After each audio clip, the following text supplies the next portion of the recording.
Let's get going here. Guess who one of your speakers is today? Me. I'm wearing lots of hats today. So just for fun, where are our newbies? Any new people? 1, 2, 3, 4 new. Okay, groupies, be kind, be welcoming. I know you will be. So today's topic, I think, has lots of common sense. And, I guess I should introduce myself to the people that don't know me. I'm Dayna Wilson. I'm a certified senior housing professional and a downsizing coach and a seniors real estate specialist with Keller Williams Realty and Keller Williams Luxury International. And I think this topic is interesting. I've never presented this topic, selling your home as is, the pros and the cons. But I was reading an article and it made me think this would be a good thing for us to all talk about together. Because I get asked these questions that we're going to be going over today all the time. So we might as well just talk about it, right? So my goal today is to help homeowners better understand what to expect if and when you do decide to transition from your home that you may have lived in for many years. The intention is in sharing information to save you time, money, and hassle. And even more than that, again, to provide you with options and help you make informed and educated decisions.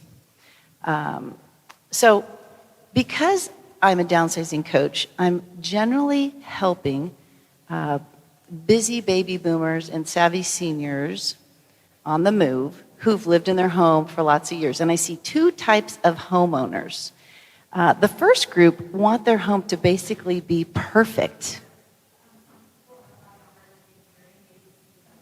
Oh my gosh, I always think I'm so loud. Really? Better? Okay, be careful what you ask for. All right. So I see two types of homeowners. The first want their home to be basically perfect when they sell it. They want the roof solid. They want the AC tuned up. They want the plumbing working well.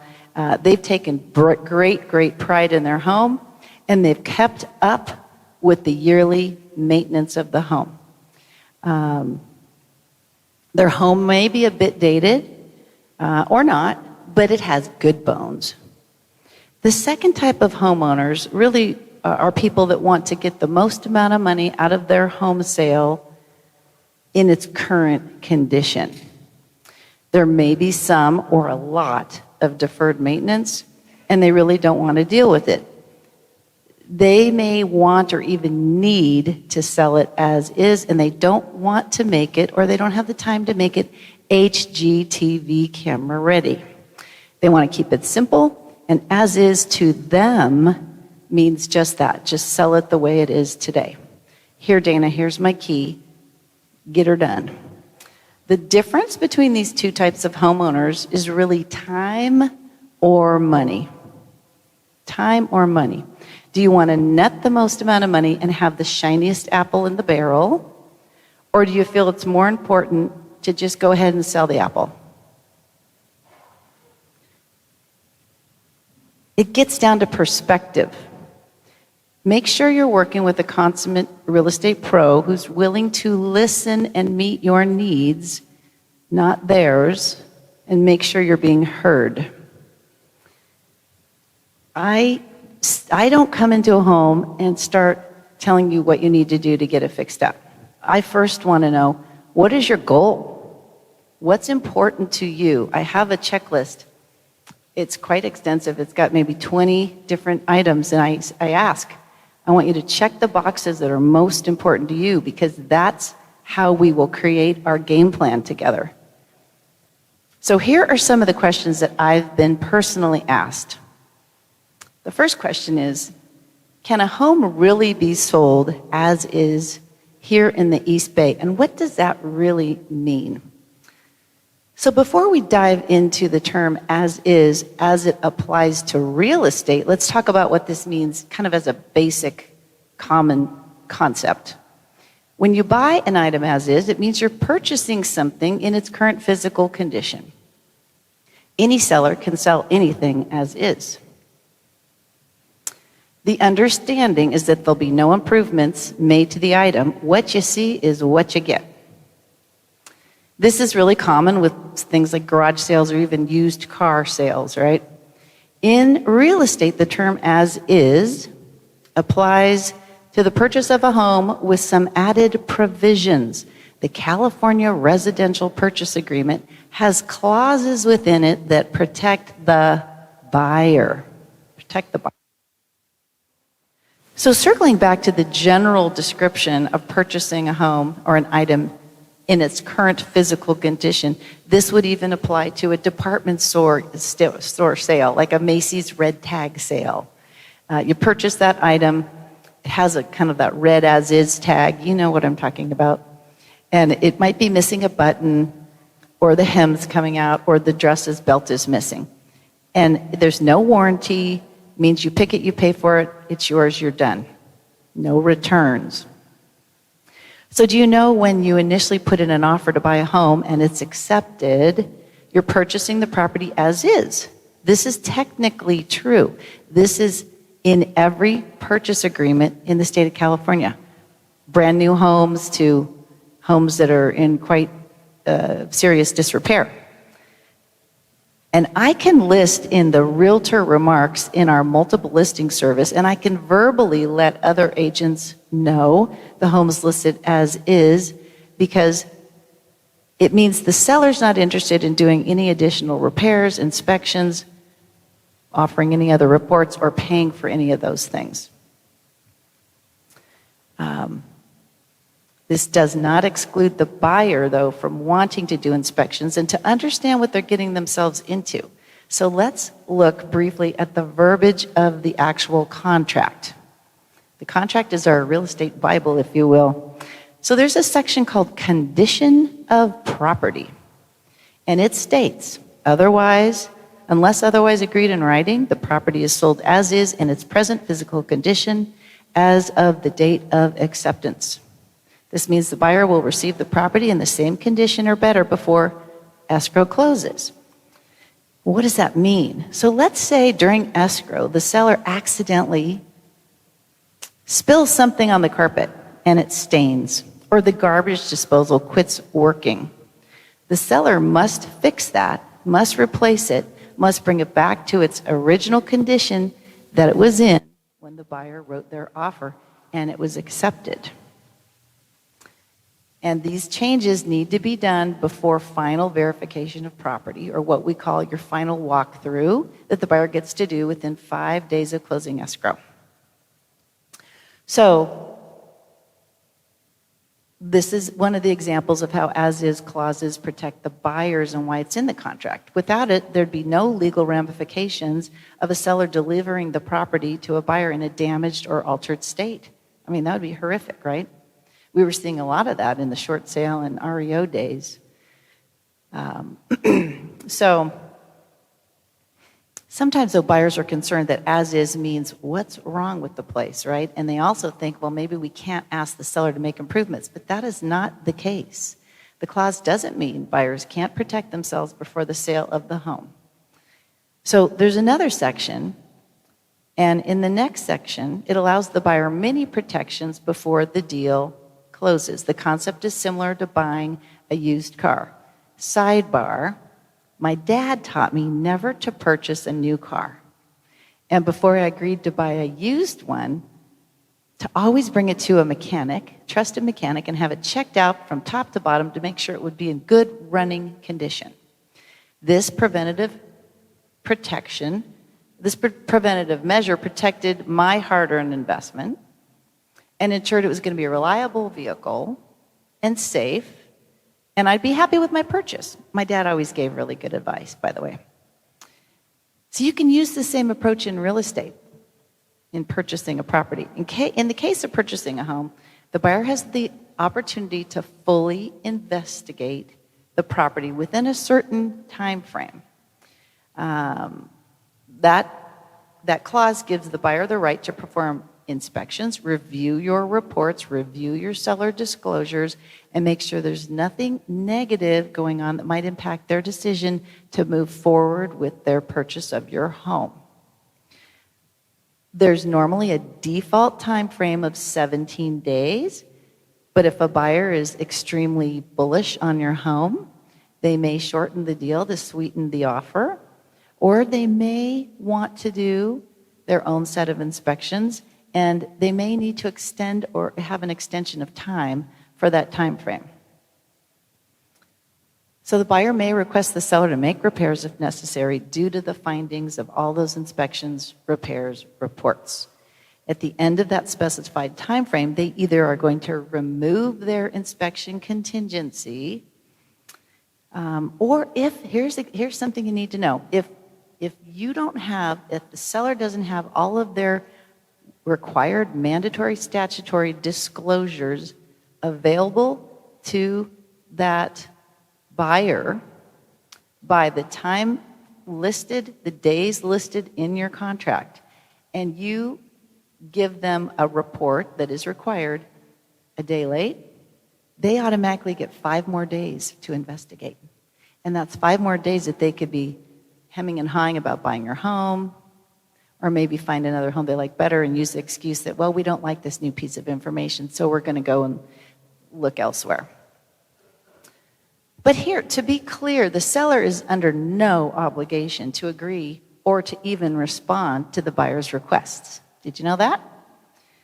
The buyer, again, can cancel the deal on the findings if they didn't receive the reports in the time frame or they don't like what they found out. Again, the first clause protects, it explains what the condition of property is, and the second clause, the seller needs to disclose all material facts and defects specified in the agreement. So it's very important to share all the good, the bad, and the ugly about your home, your neighborhood, your neighbors, nuisances, noises. I was just meeting with somebody on Saturday. She's thinking of selling her home. And, her home visually looked quite lovely, maybe a little dated, but it looked like it had been kept up. It was in pristine condition. And I said, well, anything else that is, any major issues that you know of? Well, no, not really. And then she goes, well, there was one teeny tiny little thing that happened. And she shared that over the holidays one year, it was raining really hard, and the water had started coming up through the ducts and flooding her family room and her kitchen. I said, well, that's going to need to be disclosed.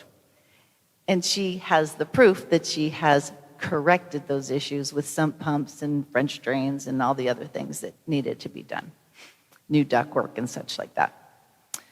So sellers who have stated that they want to sell as is are sometimes wondering why the buyer is still doing their own inspections. Well, why are they doing their own inspections? I've already done my own home, roof, pest, chimney, sewer lateral, whatever, pool, spa. Sellers may do all of those or some of those. Well, buyers want to be well informed. They want to know what they're committing themselves to. And they have the right to investigate, and they have the right to still ask the seller to repair or correct certain things. Buyers will walk into your home, and they may fall in love with it in the first 20 minutes. So they're just visually connecting with it. They get emotionally connected, and they write an offer. Well, when they first connect to the home, they don't know all the things that they're going to find out. And so, again, we're talking about why pre-sale inspections are important for buyer, and frankly, they're important for sellers, and we'll talk about that in a minute. So if the buyer is going through a real estate agent, they can expect to negotiate the price and then have inspections, and there may possibly be a renegotiation of price based on the findings. Again, I try to set the stage that the seller does not intend to do any repairs, replacements, or additional inspections of any kind, and we can hold them firm. We can hold firm to that. But again, the buyer has the choice to walk away. Now, often in my experience, an as-is sale brings cash buyers who want a deal. They tend to waive all contingencies, and then if they find issues, they're on the hook to buy your home, and if they decide not to move forward, they put their good faith deposit at risk. Doesn't mean you automatically get to keep their $30,000 deposit or whatever it might be. It does need to be mutually agreed upon, written instructions to the escrow officer that both buyer and seller agree to release the deposit. And then if there can't be a meeting of the minds, well, guess what? That's where those mediation, arbitration clauses come in the purchase agreement. Okay. So as is means different things to sellers, and it means different things to buyers. I've had sellers who've lived in their home for 40 years with a Whirlpool tub, and they've never used it. So we had buyers who made an offer on that home who had always wanted a Whirlpool jetted tub. Sellers disclosed it worked because they weren't aware that it didn't work because they'd never used it. Well, buyers see the tub, assume that it works, and upon inspection find out that it didn't work. So it's important, again, to be guided by a real estate professional because it's not only getting your home, keeping it sold. It's keeping it sold. That inspection period takes perception into reality. So another question you might ask is, well, I've had this Whirlpool tub for years and never used it, and now I find out it doesn't work. Can this keep my home from selling? Well, in the initial consultation, when a seller is walking me through their home and states that they've never used their tub, I suggest, let's fill it up and run it. Let's see if it works. I mean, that's an easy thing. I can do that. Now, I'm not a plumber or a contractor, but I can turn on a tub. But now an inspector goes well beyond that. They're going to see or look for, does the tub leak? Does it drain slowly? Can I have access to the motor of the tub? So there's a whole other level of information that your inspector is going to bring that your realtor doesn't know or couldn't possibly know. My job is to get sellers the right vendors and inspectors so they're aware of issues before they put their home up for sale, and they make informed decisions on how best to proceed. Pre-sale seller inspections can help get a seller's perspective closer to reality and how to price it accordingly. It's all pretty common sense, right? So taking a real-life situation, buyer determines the Whirlpool tub doesn't work. Seller says they don't really want to fix it. What happens? Well, in my case, it turned out it needed a part, and the materials and labor were going to cost $500. Well, for something like this, I was able to negotiate it fairly easily. Sometimes the problem is bigger, and it becomes much bigger if the buyer's insurance won't insure the home because of the issue. It might be due to lots of overgrown trees, for instance. Let's take that. So the buyer can't buy the home because the lender's not going to lend on the home unless that issue is corrected. And did you know now insurance companies are flying drones over your roofs? They are. They're looking for debris on your roof. They're looking for overhanging branches. Anyway, that's another topic. So another question clients have asked me is, if I'm selling as is, why would I do a pre-sale inspection? Let's let the buyers do that. I don't want to spend the money to do that. Well, a 30 or 40-year-old home has a 30 or 40-year-old personality, right? No home, by the way, is perfect. I don't care how new your home is, no home is perfect. Owners may not have a full picture of their home.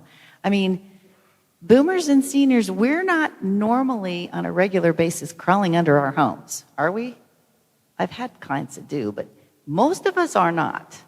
We better not be up on that second story walking around on the roof to check for wear and tear.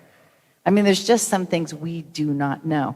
we can't look up the chimney and see that some of the tiles have fallen off and be able to disclose to a buyer that if you were to use that chimney, the house would burn down.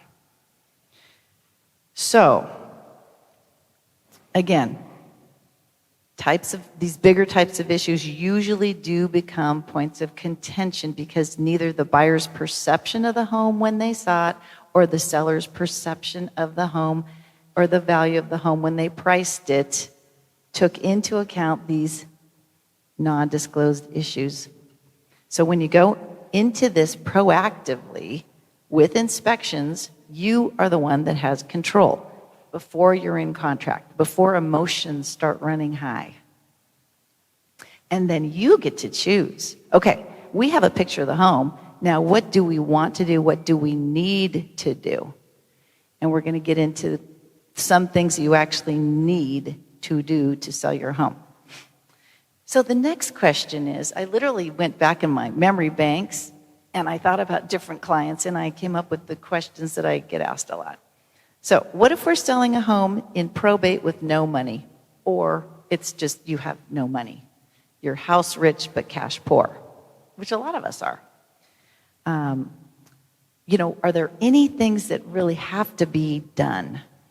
So if there's a home that has a lot of issues, we usually call them fixers. It might be a cosmetic, maybe it needs just a cosmetic refresh, but if it's got some big issues, we'll call them a fixer.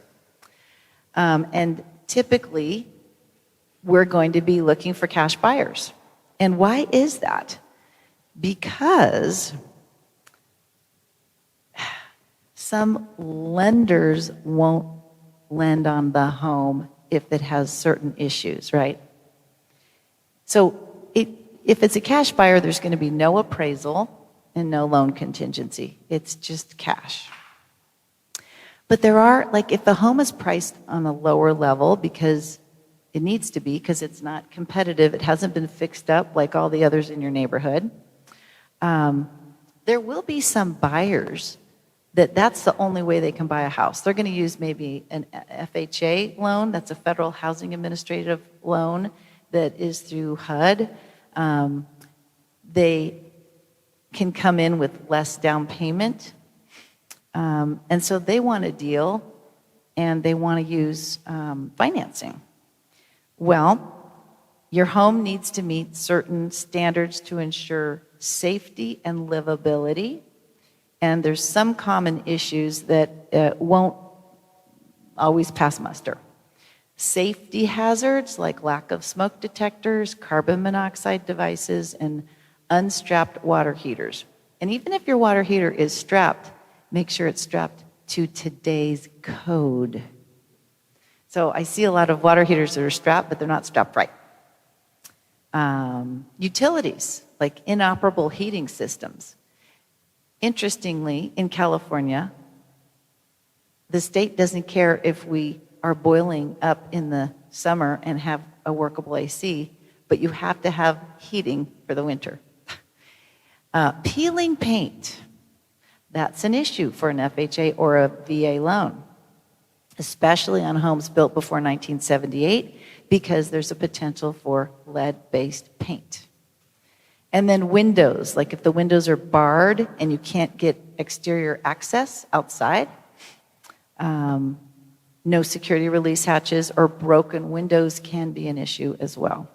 So if the home fails, let's say an FHA appraisal, the issues would need to be corrected if you want to move forward with that particular buyer before the mortgage can close. And if the appraiser identifies many large-scale issues, maybe there's possibility both conventional and government-backed mortgages may be denied. I mean, Nikki is here. She's our financial whiz. You can talk to her more about that. Again, this is where your real estate professional is key, as they will help you decipher what your buyer pool is likely to be and how best to market it or advertise it. But the seller still will need to disclose what they know about the property, what they can remember. It's only what are you aware of. You don't make things up. You either know about it or you don't. So sometimes we agents, we hear different things from appraisers or lenders. They come into our offices and they do presentations. And, and they'll say, well, certain things are okay, and then other things aren't based on the loan type. So just as buyers have inspectors and inspections to figure out what they're buying, lenders use an inspector, if you will, called an appraiser, because they're inspecting the home to see if this is a piece of collateral the bank or financial institution wants to own. So the golden rule is the one with the gold makes the rules. So it's my job to be the knowledgeable professional to kind of get ahead of this, to talk to the lenders when we get offers and find out a little bit more about the loan, the financing, etc. This would also pertain if you would be a for sale by owner, what we call FSBO. If you're going to be a FSBO, it'd be the same issues if the buyer's using financing. But again, when a home is marketed as is, the first kind of natural instinct we have is to think, well, what's wrong with it? What's wrong with it? And how bad is it? And can it be fixed? And how much is it going to cost? And how long is it going to take? So we realtors, we don't put a big sign in the yard saying, as is home, lots of problems. We don't do that. But we do state in the confidential remarks in the MLS for other agents to see, so we're setting expectations, right? So another question I get is, can I sell my home with its 1960s out-of-date decor, colors, wallpaper, green shag rug? Is this considered as is? Well, as is not really an issue so much for cosmetic out-of-date features. Again, you don't have to put in the new quartz countertops or paint every room white. It does not need to be in HGTV ready condition. This is more of a pricing issue. You base your list price on the competition, the neighborhood, the homes that have sold, what condition they were in, what level of updating or remodeling they've done. The buyers are comparing, they're trying to compare apples to apples. They may not even just be looking in your neighborhood, but they've got this much money in their pocket to buy a home. So they want the best value for their money. So what can I get for my money that will give me the biggest bang for my buck? So you base your price on what is currently competing for the buyer's attention. What's for sale right now? Of course, you have to look at what's sold, but that's looking backwards over your shoulder. So that's just one piece of the pie. And you cannot say, well, my neighbor sold their house 2.5 years ago for $800,000 more. That was another lifetime ago. That's another market entirely. So if everyone in your neighborhood has updated their homes, the yards have been landscaped, and you have not, then the buyer will be taking on the hassle time and spending the money to update to today's standards. So now it's apples to oranges. Some agents may recommend to you that you've got to do all the updating, and some won't. And I think the difference on the advice given is, are they listening to what you want to do? There's always going to be a range in your neighborhood. For instance, 1 to 10. Some clients will say, well, Dayna, what would make my home a 10? We can talk about that, because a 10 will attract the most amount of buyers. So again, time or money. Time or money. You can do the work, and it may take 5 weeks to finish. And yes, it will be easier to sell. It'll sell faster, but at the end of the day, was it faster overall? So again, you need to decide, is it time or money? If you price it right from day one, you're going to have a much better go of it. So speaking of cash buyers, I'd like to touch on investors. There's a lot of us that get these letters in the mail, and we think we're being, singled out because somebody wants to buy my home for cash. How do they know I'm thinking of selling? Well, you're not special. We all get those letters. We get the postcards, we get the letters, I've had phone calls, there's ads on TV, they're going to buy your home for cash. They're going to close escrow in 2 weeks. You don't have to do anything. It'll be easy and you'll get the most amount of money. Well, they say you're going to get a fair price, but it's a fair price to whom? Sounds pretty good. What's the catch? There's always a catch. Are they really going to pay top dollar?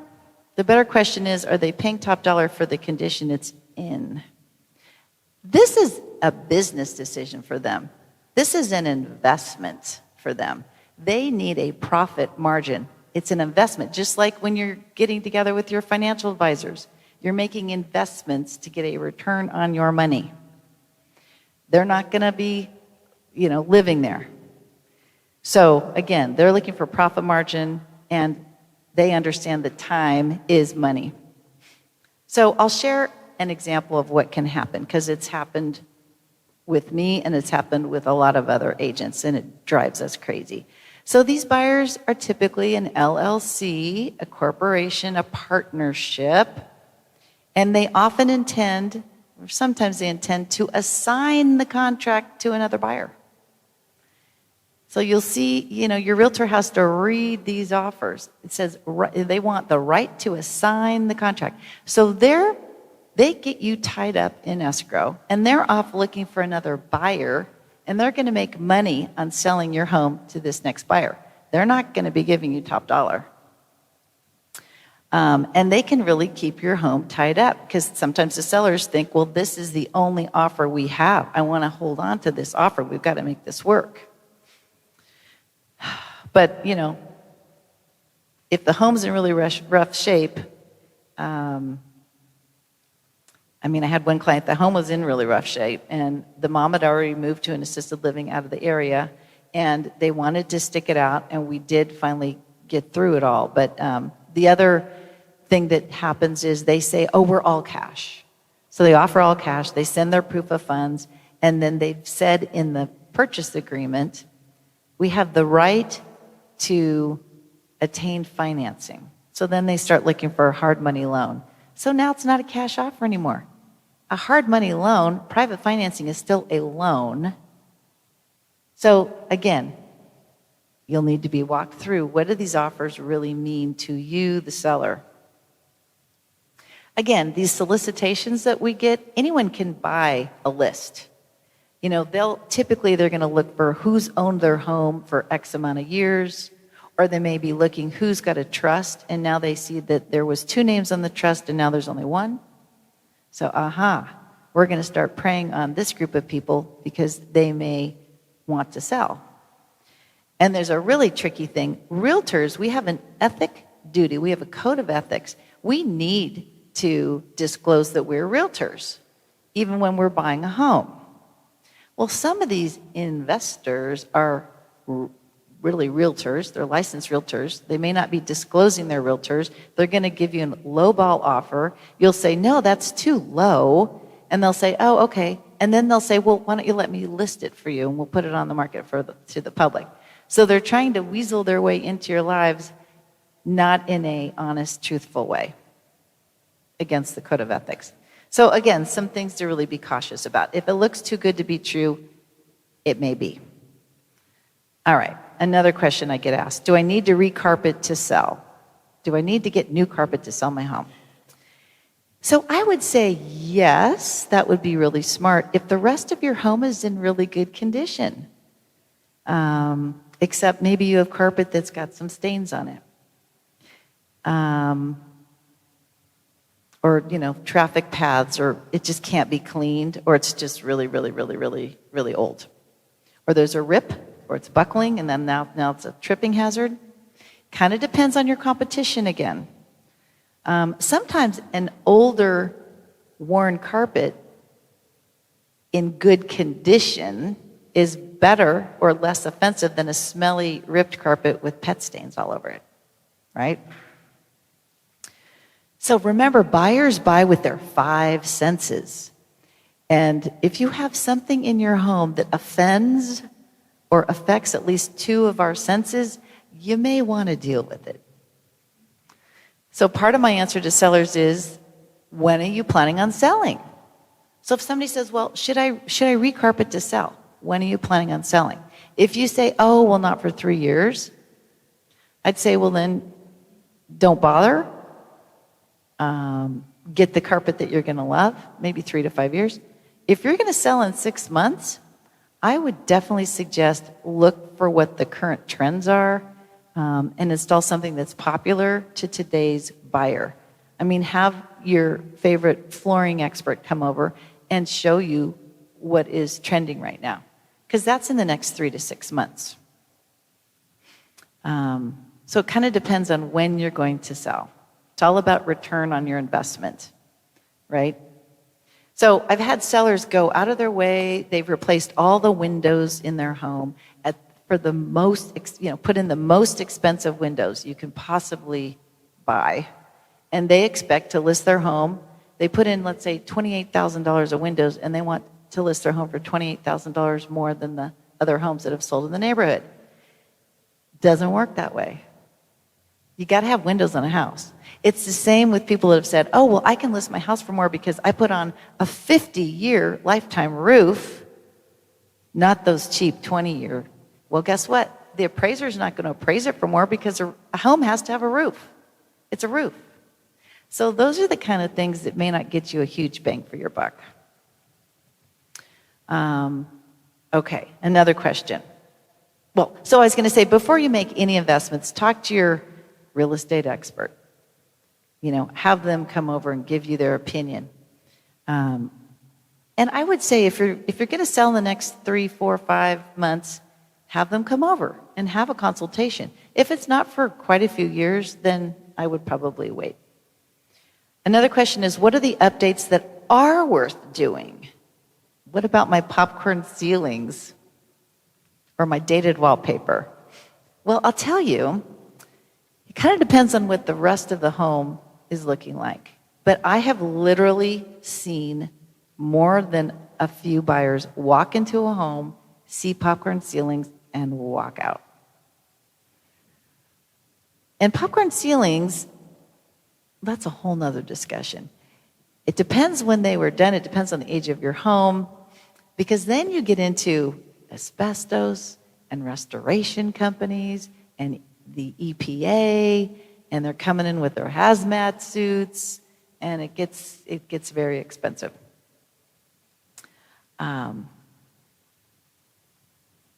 Again, a lot of these questions become more relevant when you're really ready to start preparing to sell your home.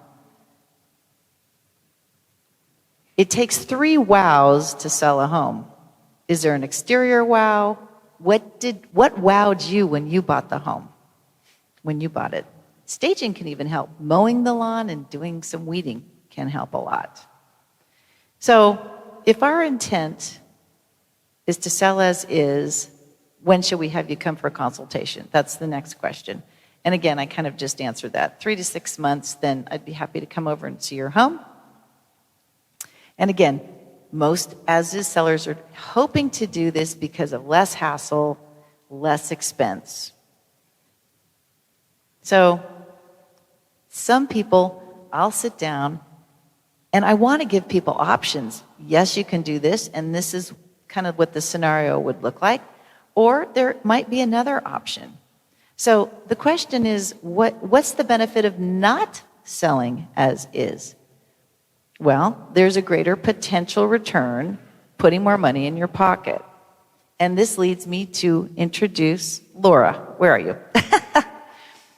I want to introduce another option that I thought would be fun for you to hear about. Laura Klein is with Free Model. Free Model is an organization that our broker, and Keller Williams is very conservative. We only work with insured, licensed vendors, professionals. Free Model has been blessed by our Keller Williams broker. And I'm just going to let Laura kind of take over. And Robert, you've got it all teed up. You've got the clicker-dicker little thingy here. And you can just, yep, okay.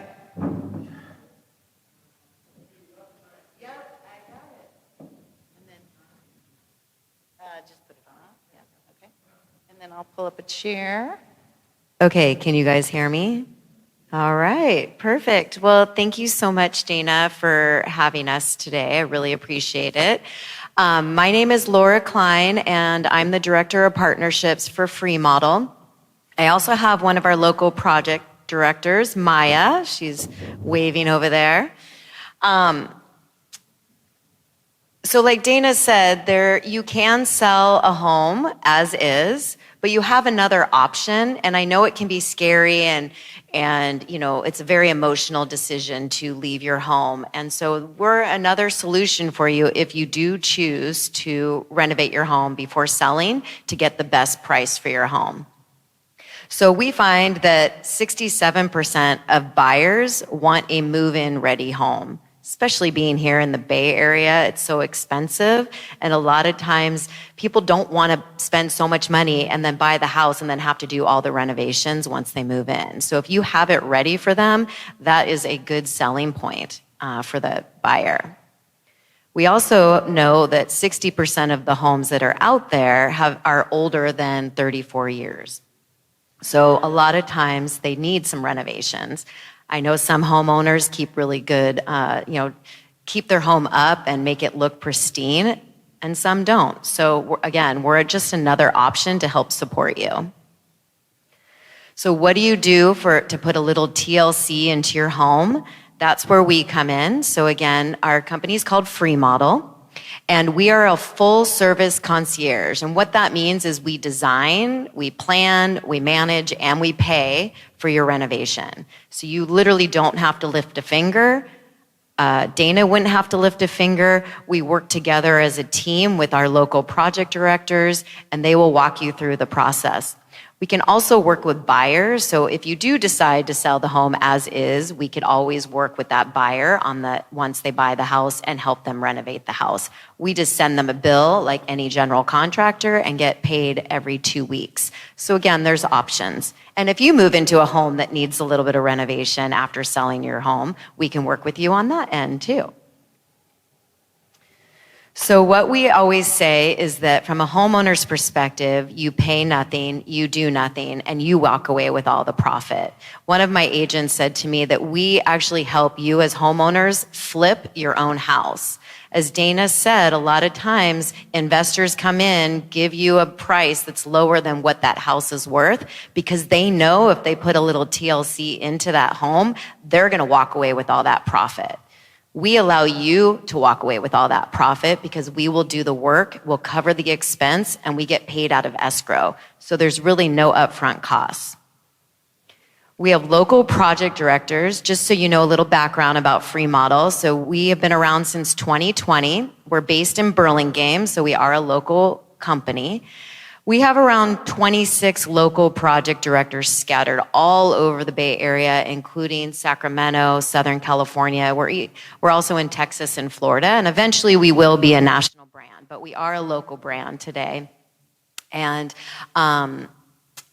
we have also a big network of subs that we work with. Like Dayna mentioned, we only work with licensed, insured, and bonded vendors. We are the licensed general contractor, and our project directors, I always say they wear 3 hats. They're the GC, the project manager, and the designer. Because a lot of times if you just hire a general contractor, they don't know what's on trend, what the masses are really gonna like. And so we add that element of design, kind of like HGTV. We make the house look beautiful, and I'll show you some examples towards the end of the presentation. And then we also have an in-house design team because sometimes there's those bigger projects. A kitchen needs to be opened up and a wall being taken down. We can do CAD drawings. We have a full design team, and we can pull permits if permits need to be pulled as well. So again, we are a full service concierge. We've helped our sellers earn $70 million in additional profit, and we also help maximize the buyer's budget. The average return on investment for you as homeowners for our projects is about 230% is the return on investment. In dollars, that is about $172,000 that you get back in your pocket that you didn't have if you didn't do the renovation. That's our average. You'll see in some examples that the profit was more than that, and sometimes it's a little bit lower than that, but that's our average. We defer our payment up to 1 year. So what that means is once the project starts and it's completed, that clock starts to tick of 1 year. We give Dayna a year to sell the home. But I'll just tell you, we've never not had a house sell. And our houses do sell quickly because, as I mentioned, most buyers want a move-in ready house that looks beautiful. And then we will do all the scope of work that needs to be done, from landscaping, painting, and flooring, all of that. But we can also do full kitchens and full bathrooms as well. So just know we are a full concierge, and we're just looking for every dollar we spend. We're looking to get you a $2 return on investment. And again, sometimes it's more than that, but that's what our average is. Can I add something? Yes. You'll also have a fix-it list of action items from your home inspection and Section 1 items from your pest inspection, and that goes on their list of things to do as well. So, and you may even have a honey-do list. I had an older gentleman that we sold his home in Walnut Creek, and he said, well, while the contractors are in here, I've always hated that dining room fixture. Can you get rid of that and put something else? So that was on his honey-do list too. So you can add that to your list too, right? Yeah, that's a good point. Because and you do permitting. Yep, we'll do permitting. We do everything. So we don't do the inspections. Dayna would do the inspections, and then you would have a punch list of all the things that need to be done. You just hand that over to our project director, and as long as it's in scope for us, which I'll go into the next slide of what's in scope and what's not, but we can work through that punch list. There's no interest and no fees working with us. The way it works is like working with any other general contractor. We just bake our services into that final fixed bid. So it is a percentage markup on the work that's being done, but that's what all GCs do. And so we're just a general contractor. So when you get that bid, that final fixed bid is what you pay. Even if the material cost goes up or down or whatever, that final fixed bid is what you pay. And I've had my bathroom redone before, and the price went up and up and up and up as we were getting it done. And unless there's a change order, the price you pay is what is on that contract that you sign at the initial proposal. So just keep that in mind too, that price is a fixed price.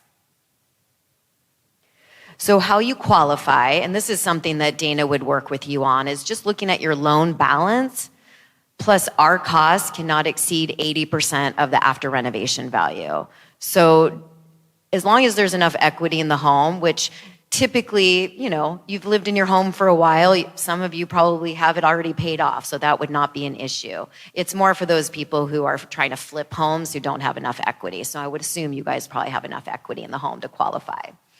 And then we have you sign a home improvement contract with Free Model, and also do a deed of trust that's notarized. So we always check title before you'll get paired to a project director, because we want to make sure that we're second in line to get paid when you do sell that house and we get paid out of escrow. So Dayna usually will probably pull title. We pull our own title, and sometimes there's involuntary hold, on your title that you don't even know about. I've heard garbage and things that you just didn't know about. So it's really good to make sure that your title is clear before you start working with us. We'll do everything from that cosmetic upgrade all the way up to full kitchens, full bathrooms. We'll permit. We'll do everything. And then the things that we don't do, and I know it's hard to see in the red, but we don't do ground up construction or ADUs. I know ADUs is a big thing right now. We will not build an ADU, but if you do have an ADU that's permitted and legal on your property, we can update that, but we're not going to create a new ADU. This is our map of our service area here locally. So all the red stars represents areas that we cover in my territory. Here's an example of one of our design boards, CAD drawings. So on the back of the flyer that I hope all of you guys have is a description of how our process works.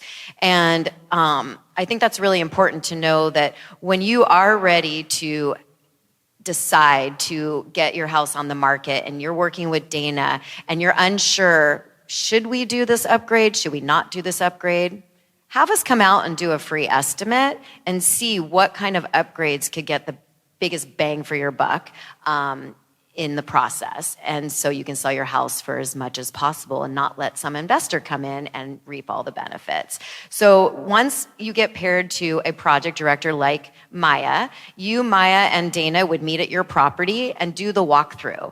You guys will figure out together what you would like to have done. Just like Dayna was saying, one of her clients said, I want to get rid of, that fixture or the popcorn ceiling, whatever it is. Maya will go through the house with you guys, put together an initial proposal so you guys can figure out, is it worth the time? Is it worth the money to see what the lift would be once you did that project? If you say, yes, this looks good, that's when we will go to a final fixed bid. You'll get the proposal, you'll sign the deed of trust, you'll sign the home improvement contract with us, and then once all that paperwork is signed, that's when we start the process of the project. Maya, our project directors, has a calendar of everything that needs to be done. They make sure that everything is done to the quality that you're looking for, that we're looking for, because we want you to be proud to have your house on the market. We want your Dayna to be happy to sell the house, and so we want everything to look really, really great. Once the house is completed, we hand it over to you or over to Dayna for photography and ready to be put on the market. So we'll stage it, we'll clean it, we'll make sure everything looks beautiful so that it can be put on the market. And then once it sells, we get paid out of escrow, and then you guys get the rest of it. Can I add something? Yeah. What's sort of fun also is, I've been around for a while, and I've got some vendors that I know, like, and trust, and we've been able to get them vetted with free model. So, like, I've got a favorite painter, and I know he always comes in very reasonably, but he's a good painter.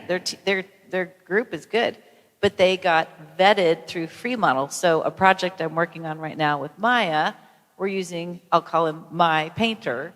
So, and that could even be the case if they had a favorite painter, right? Yeah. Possibly, So our possibly. vetting process is we just make sure that they're licensed, insured, and bonded for their trade. So if you have a favorite stager or a favorite painter or a favorite roofer, or your husband is in the construction industry, like whatever it is, if they're licensed and insured, there's just a quick vetting process to make sure that everything is in line. But we're happy to have those vendors work with our project directors and bid the project together.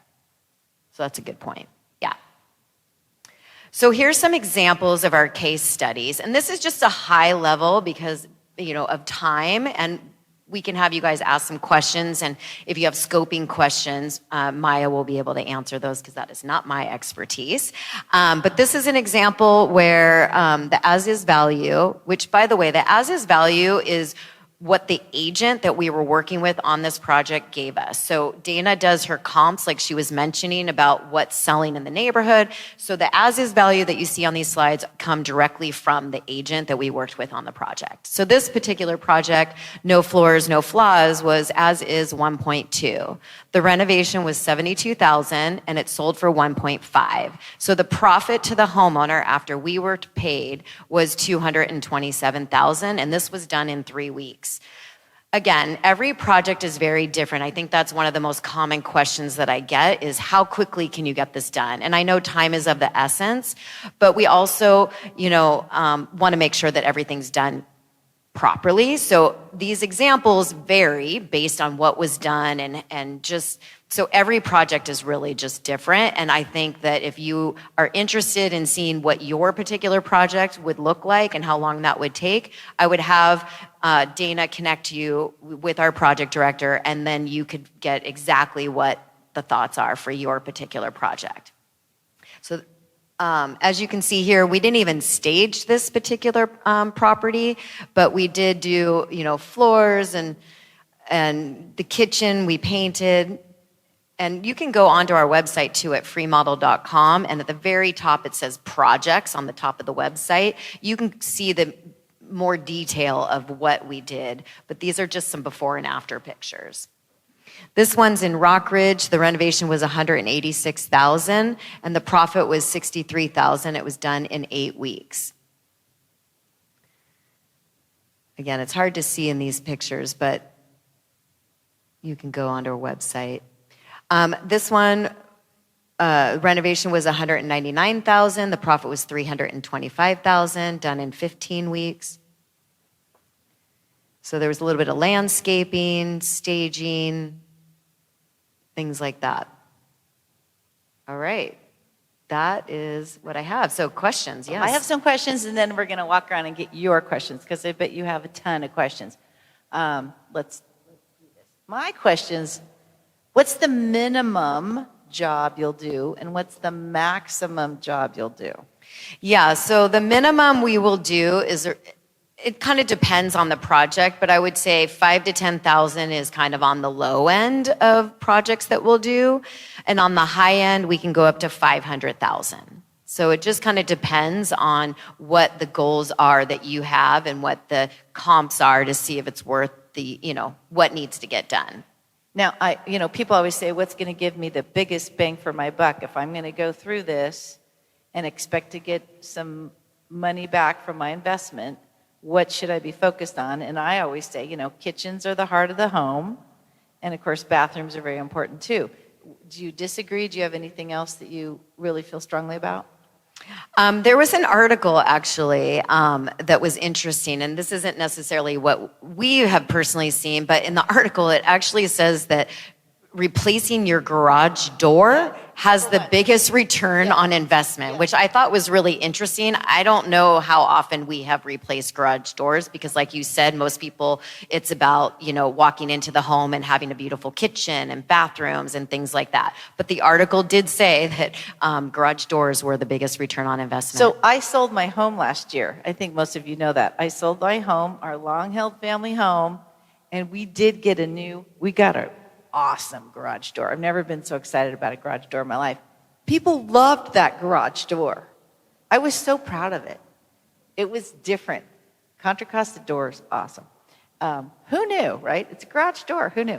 But kitchen still, because it's a big ticket item. Yeah, it definitely is. It's a big ticket item. It's not inexpensive to replace a kitchen, but a lot of times our project directors are just refacing, they're changing the pulls. It doesn't mean you have to gut your whole kitchen in order to see that return on investment. And most of our project directors that I've talked to, a lot of times that's just what they're doing. They're just refacing, they're changing the pulls, they're painting, because that's a big trend right now that I'm seeing with our project directors is, and in one of the pictures it showed like the bottom cabinets being a different color than the upper cabinets. That's kind of on trend right now. And like I mentioned, our project directors have either a design background or work with our design team in order to know what's on trend.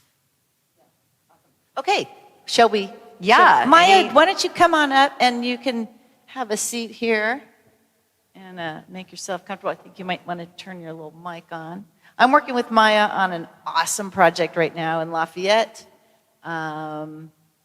It's a huge house and it's a huge project and she's doing an awesome job. So, questions? Hey, Kathy. You mentioned that there's a reasonable amount of time that a buyer might request an extension to look over. What would that reasonable amount of time be? And you don't have to say yes to the extension, by the way. You can say, nope, let's get this moving right along. Normally it would be a couple days. A couple days, maybe a week. If they really want their own set of inspections and they can't get a home inspector in for another 5 days, and then it takes a day or two to get the report, all of a sudden you've got another week. And most of these inspectors do not work on the weekends. Okay, if I wanted to use your service, but I'm not ready to move for a while, but I thought, gee, all these remodelings, I'd like to enjoy it for a while myself. Is that something that we could work out? Yes. So no. So this is if you want us to come and renovate your home, and you're not planning on selling right away, you want to actually enjoy your home. We would just be considered a GC that you would hire, and you get all the same services, exactly what I've already mentioned. You get paired to a project director. Maya would run the whole project, do everything. We just send you a bill every 2 weeks. So whatever the cost of the total, I told you the final fixed bid, whatever that final fixed bid is, we will divide that by equal increments of 2 weeks, and then we just send you a bill every 2 weeks to pay for that project. Good to know. Lastly, I have like an ADT alarm. If you were selling your home, do you leave it there? I mean, it's working, but people want to have their own. There's all these cameras now and everything. Yeah, you can leave the equipment and then just terminate the contract, and then they can sign up for a new contract when they buy it. That's it. All right, thank you. Thank you. Those are good. Okay, I've got one back here. There's a lot of talk on the news about new commission schedules. And can you tell us about the new commission things that are going around? That's a whole can. That's a whole that's a whole nother can seminar. of worms. I'll answer it very simply. There's nothing new about the commissions. They've always been negotiable, and they always will be negotiable. Bottom line. But I'm happy to have a conversation with you. We can go into a little bit more detail. Just to answer that, there will be a couple differences. There's different things in the purchase agreement that came out on the 24th of this month. Last month. And no longer will we be able to put in the multiple listing what the seller's broker is sharing with the cooperating broker, meaning if you sell your home for 6%, typically, I'm just talking in general terms, 6%, the selling broker is going to split that or share it with the buyer's broker, 3% of that 6%. Now, that place where we would have put 2.5%, 3%, whatever, will no longer be shown. We can't talk about any kind of compensation at all. So now it will come from the purchase agreement. So when a buyer writes an offer, they will say if they want the seller to pay for their buyer's fees, they'll ask for concessions, and it kind of gets more intricate after that. But commissions have always been negotiable, and they always will be. Bottom line. All right, another question. Okay. That's a really good question. And I was going to ask that. Do people move out when you're doing this? Because what if you can't move out? So, and that ties into the timing piece. So, Dayna and I have looked at a couple other projects as well, where for us, if you are selling the home and we're doing your pre-sale renovations, we require that you do move out. But what we can do is work around with you guys in terms of we can start the exterior work, get the contract, go through the review process, have you guys look at the bids, approve everything, sign the contract. We can start on the exterior while you're getting packed up and getting ready to move. So that helps us cut into that timeline, right? How long is this going to take before we can get on the market with a finished product? That by working with you guys and with the listing agent like Dayna, we can work on the outside first while you're still there. We've had couples where they've cleared out the lower level, and we did start work on the lower level while they're still upstairs. So we will work with you in your schedule, but when we're doing a big renovation or even a small one to get your house ready, we always ask that you actually are out of the house. It makes for faster work. But that's the concession, that's our workaround, how we get around keeping you guys on track. We want to help the agents get to the market quicker. We want you guys to sell your house quicker. Doing this work will sell your house quicker, and almost always for more money.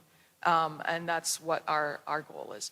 If, for instance, you're still living in the house, we'll work around where you're not trying to sell it. You want to update it enjoy it, which is a conversation my partner and I always have. Why are we going to do all the work later when we're getting ready to sell the house for somebody else to enjoy when we can try and get a few years out of it ourselves, right? We will work with you in terms of that. If it's a phase where we need to take down a wall or you want to open up a wall and make a big walk-in closet, we'll ask you to clear stuff out and maybe go on vacation somewhere, right?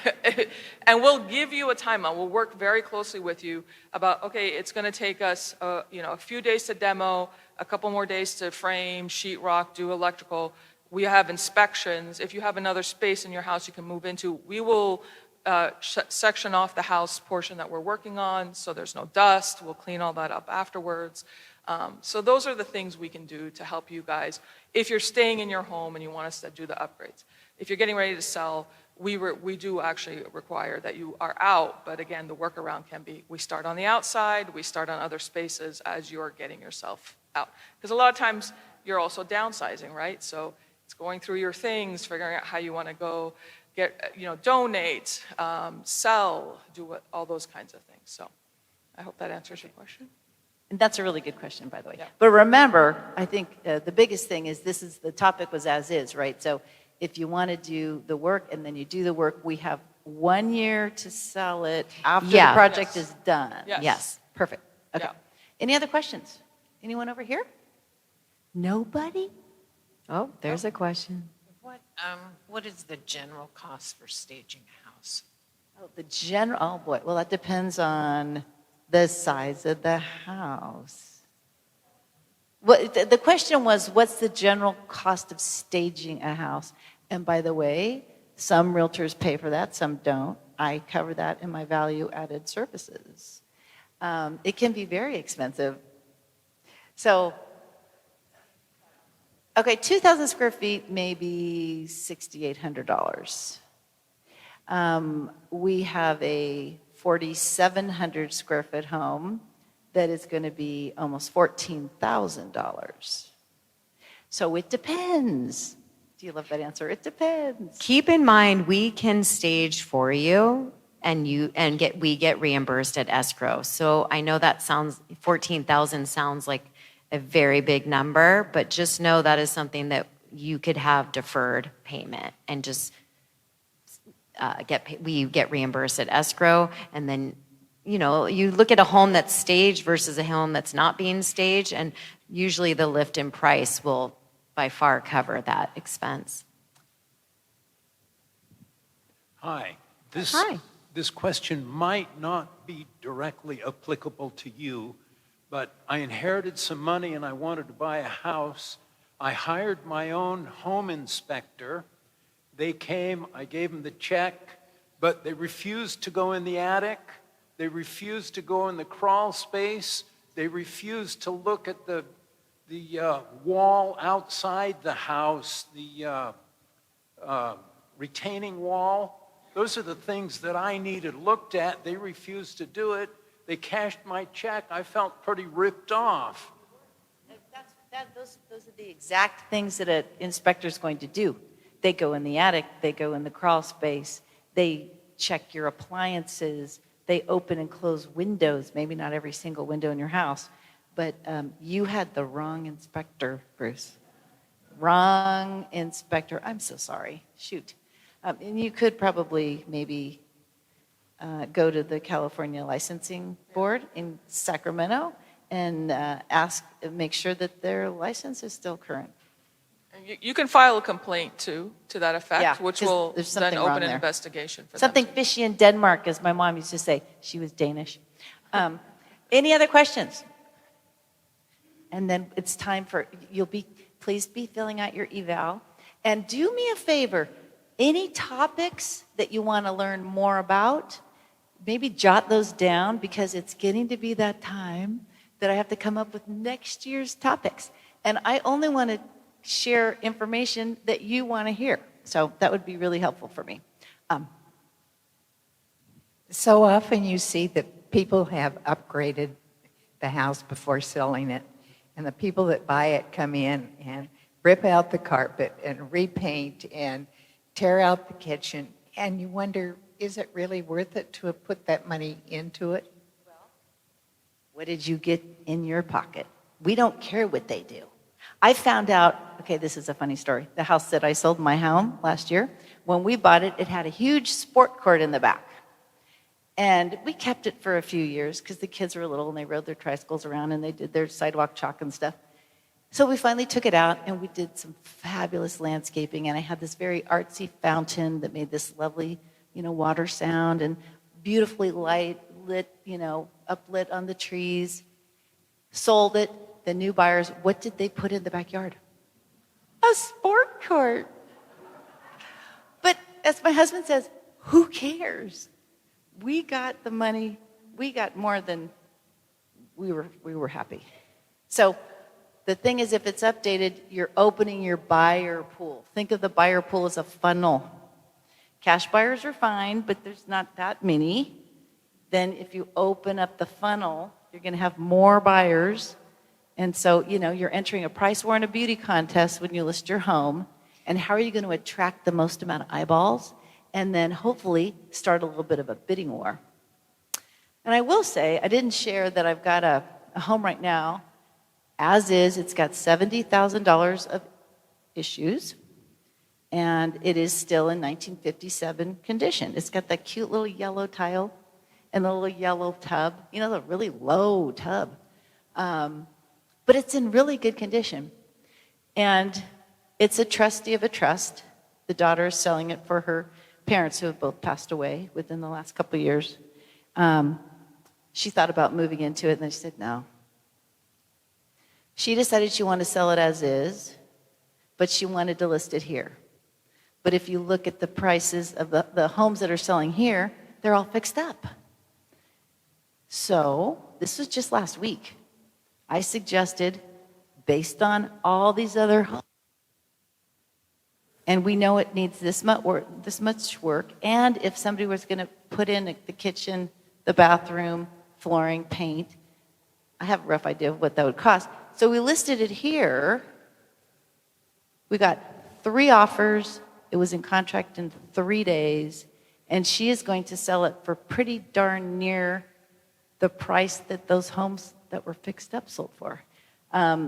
So you can do that sometimes, but this was the kind of house that everybody wants. It's on a flat lot, on a court, quarter acre, front yard, backyard, place for the kids, white picket fence, big family room.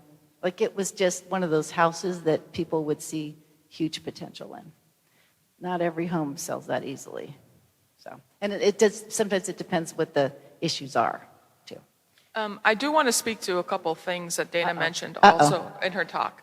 One of which was sometimes mortgage companies will not close the deal based on what comes up in the reports, right? And so one of the things that is happening more and more too is insurance companies, which you need to get, and it's harder to get, as we are hearing, right? And some of us are experiencing, harder to get homeowners insurance. Certain things like old knob and tube wiring, that means you need to update your electrical. Things like not the smoke detectors, not having the carbon monoxide detectors. Those are, the smoke detectors, those are easy things. The knob and tube wiring, that is a bigger issue that requires rewiring. Those are things we can do to update, to take that burden off of you. You're going to have a harder time where you get an offer in, and then the underwriter is looking at everything and like, oh wait, you have knob and tube, you haven't addressed this. Some will even cancel that deal because they cannot get the funding to close because you have old knob and tube, right? But appraisers don't know that. Not appraisers. I'm talking about when you guys as a homeowner are selling and you have an offer. You will have some lenders now, and this is... But how would the lender know if the appraiser didn't know? They don't look through, they don't look. No, underwriters now are looking at all these little things. Oh, well, we They're haven't had looking that at issue. like your fire area. Like you said, they're sending the drones to look the at your drones. roofs, Yep, right? the drones. So these underwriters are looking at some of that stuff. Homeowners insurance, which you're going to need, are looking at And these sometimes things. it depends on the appraiser. Most appraisers are not looking at your reports, but I've had appraisers that were licensed realtors that got their hands on the reports. And then they knew what was going on in the attic. They knew the rodent issues in the crawl space. Like, they knew things that normally they wouldn't know. And I was shocked. I just sold the home in Concord. I was shocked. It was an FHA, again, government backed mortgage, they're pickier. There was one little part of the air conditioning unit that wasn't attached at the back. And he wouldn't close out the appraisal until that was fixed. I've never had that happen before. I think they are getting more And picky. FHA loans are trickier. getting They more- do require, almost always you budget that the FHA is going to require a certain amount of work to be done once the house is purchased. So then that begets your price point. You have it at this price point, and then you have to bring it down to meet what is needed. So the benefit of working with us is that we take care of that headache. We give you turnkey, especially with rates being as high as they are these days. Homeowners' budgets have shrunk, so the house they were going to go for, it's a little smaller now. They don't have the money to go around spending on fixing up a house. They want turnkey. So you have the buyers who want turnkey, you have the lenders who want to make sure the big hazards are dealt with, that they don't have a headache, your insurances will be covering all that. All those little things, they add up. The market's very different, as Dayna can tell you right now. So it helps. We've shown, and Dayna can tell you, the numbers are houses that are done sell faster and sell for more money than houses that are not done. And we overall. know that time on market is not your favor. It's not in your favor, it's not your friend. So the longer you're on the market, then you may end up chasing the market down. The market is not going up right now, but it's staying stable in most neighborhoods, but we are seeing many more homes now being withdrawn from the market, and we're seeing a lot of price changes. We're seeing price improvements happening all over the board in every neighborhood, where we weren't seeing that for years when the market was so crazy and on fire. Thank you for coming. Did you guys learn something about as is today? Yeah? Was that helpful? Awesome. And then again, I really want to thank Free Model. Maya and Laura were awesome too. So I just want you all to know there's options. There's options. And we like to have options so that we can make the best decisions for ourselves. Now, September's going to be kind of fun. So get ready for something a little different. We're going back to school. And we are going to test you on your knowledge of all the things you've learned since the beginning. And we're going to have a little fun with it. And we're going to break you up into groups. And we're going to have prizes. And so, you better start studying, because you only have 1 month until you're going to be tested. Going back to school. So have a great day. Stay cool. Thank you so much for coming. It's so fun to see everybody. And we will see you hopefully maybe on Thursday for Megan Mullo's Learning Lab, if you want to talk about placement advisors, transition advisors. And we'll see you next month. And call us if you have any questions.